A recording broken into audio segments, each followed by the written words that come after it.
بسم اللہ الرحمن الرحیم۔ السلام علیکم میرے محترم سامعین و ناظرین کرام۔ اللہ تعالیٰ بہت زیادہ قدردان ذات ہے۔ جو بھی اللہ تعالیٰ کی مخلوق کے ساتھ اچھا سلوک کرتا ہے، اللہ تعالیٰ اس بندے کے ساتھ اس سے کئی گنا زیادہ اچھا سلوک کرتے ہیں۔ اب نبی رحمت امام الانبیاء صلی اللہ علیہ وآلہ وسلم کا فرمان سنیے۔ صحیح مسلم میں 2699 نمبر یہ حدیث پاک موجود ہے۔ آپ کا فرمان ہے کہ جو دنیا میں کسی مسلمان کی پریشانی دور کرتا ہے، اللہ تعالیٰ قیامت کے دن اس کی پریشانی دور فرمائیں گے۔ دنیا میں کوئی بندہ کسی دوسرے کو پریشان دیکھتا ہے تو کوشش کرتا ہے کہ اس کی پریشانی دور ہو جائے۔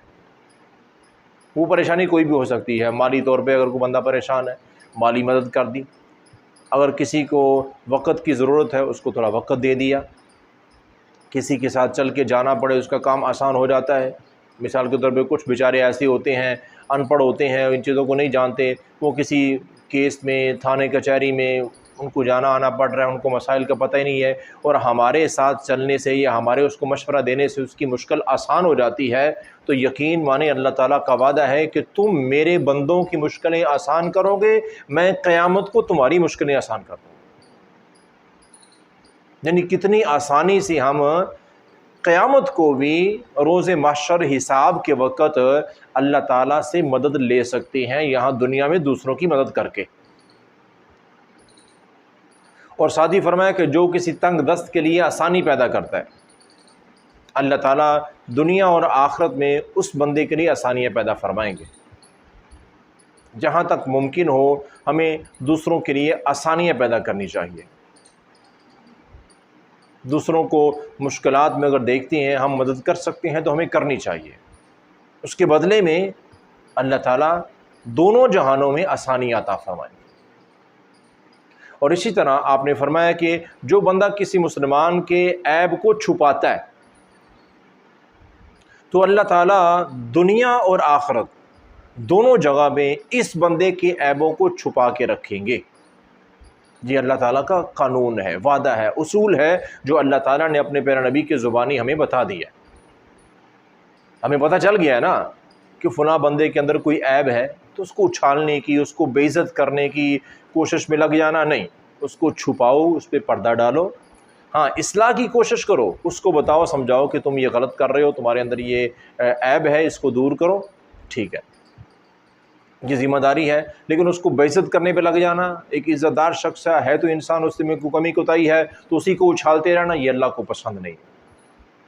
حتیٰ کہ نبی کریم صلی اللہ علیہ وسلم کا فرمان ہے کہ طوبیٰ لمن شغلہ عیبہ عن عیوب الناس۔ فرمایا کہ قیامت، روز محشر، حساب کے وقت میں اس بندے کو خوشخبری دیتا ہوں کامیابی کی کہ وہ بندہ قیامت کو کامیاب ہو جائے گا جس بندے کے اپنے عیبوں نے اسے مشغول کر دیا دوسروں کے عیبوں سے۔ یعنی کہ بندہ اپنے عیبوں پہ نظر رکھتا ہے کہ میرے اندر کیا کیا کمیاں ہیں، میں بھی انسان ہوں نا، میرے اندر کیا کیا کمیاں ہیں، میں ان کمیوں کو دور کروں، نہ کہ یہ میں دوسروں کی کمیاں اچھالتا رہوں یا دوسروں کی کمیاں ڈھونڈتا رہوں۔ تو دوسروں کے عیبوں پر نظر رکھنے کی بجائے جو بندہ اپنے عیبوں پر نظر رکھتا ہے، اپنی اصلاح کی کوشش میں رہتا ہے، تو نبی کریم صلی اللہ علیہ وسلم دیکھو گارنٹی دے رہے ہیں، فرمایا کہ طوبیٰ لمن شغلہ عیبہ عن عیوب الناس، میں اس بندے کے لیے کامیابی کی بشارت دے رہا ہوں۔ وہ بندہ خوش ہو جائے اس بات پر کہ وہ بندہ قیامت کو کامیاب ہو جائے گا۔ تو اس لیے ہمیشہ کوشش کریں کہ اپنے عیبوں پر نظر رکھیں، دوسروں کے عیب ڈھونڈنے، ٹٹولنے، اچھالنے کی بجائے۔ ایک تو اللہ تعالیٰ کو یہ پسند نہیں ہے، اور دوسرا ہماری ناکامی کا سبب بنتا ہے، اور اپنے عیبوں پر نظر رکھنا، اپنی اصلاح کی کوشش میں رہنا، یہ کامیابی کا سبب ہی نہیں ہے، یہ کامیابی کی بہت بڑی ضمانت ہے جو اللہ کے رسول صلی اللہ علیہ وسلم خود دے رہے ہیں۔ اور اسی طرح آپ نے کیا فرمایا کہ اللہ تعالیٰ تب تک اس بندے کی مدد فرماتا رہتا ہے جب تک وہ اپنے مسلمان بھائی کی مدد کرنے میں لگا رہتا ہے۔ جب ہم اپنے کسی مسلمان بھائی کی مدد کرتے ہیں نا تو اللہ تعالیٰ ہماری مدد فرماتے رہتے ہیں۔ اور یہ سلسلہ ایسا ہے، ظاہراً مدد کرنا، اس کے سامنے مدد کرنا، یہ تو بہت بڑی بات ہے۔ حتیٰ کہ نبی کریم صلی اللہ علیہ وسلم کا فرمان تو یہاں تک ہے کہ اگر کوئی مسلمان کسی دوسرے مسلمان کے لیے دعا کرتا ہے، صرف دعا، یعنی کہ میں یہاں ہوں تو میں کسی اپنے دوسرے مسلمان بھائی کے لیے دعا کرتا ہوں کہ یا اللہ وہ فلاں جو مسلمان میرا بھائی ہے وہ کسی ناجائز کیس میں پھنس گیا ہے، وہ شدید بیمار ہو گیا ہے، ہسپتالوں کے چکروں میں پڑا ہوا ہے، یا اسے گھریلو طور پر پریشانیوں کا سامنا ہے، یا اسے کاروباری طور پر بڑے نقصانات ہو چکے ہیں، تو اس نے مجھے کہا نہیں ہے دعا کرنے کا، اس نے مجھے نہیں کہا، میں نے خود دیکھا کہ فلاں بھائی میرا پریشان ہے، اب میں اس کے لیے دعا کے لیے ہاتھ اٹھاتا ہوں اور اس کے لیے دعا کرتا ہوں کہ یا اللہ اس بندے کو بیماریوں سے، نقصانات سے، پریشانیوں سے محفوظ فرما، اس کی مدد فرما۔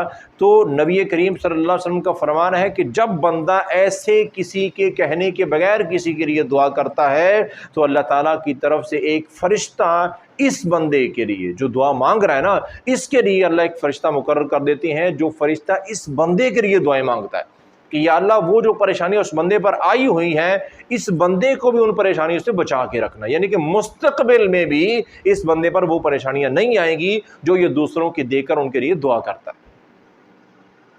کتنی قدردان ذات ہے اللہ تعالیٰ کی۔ تو خدا را میرے بھائیوں، دوسروں کی ہمیں مدد کرنی چاہیے، نہ کہ ہمیں دوسروں کو پریشان کرنا چاہیے۔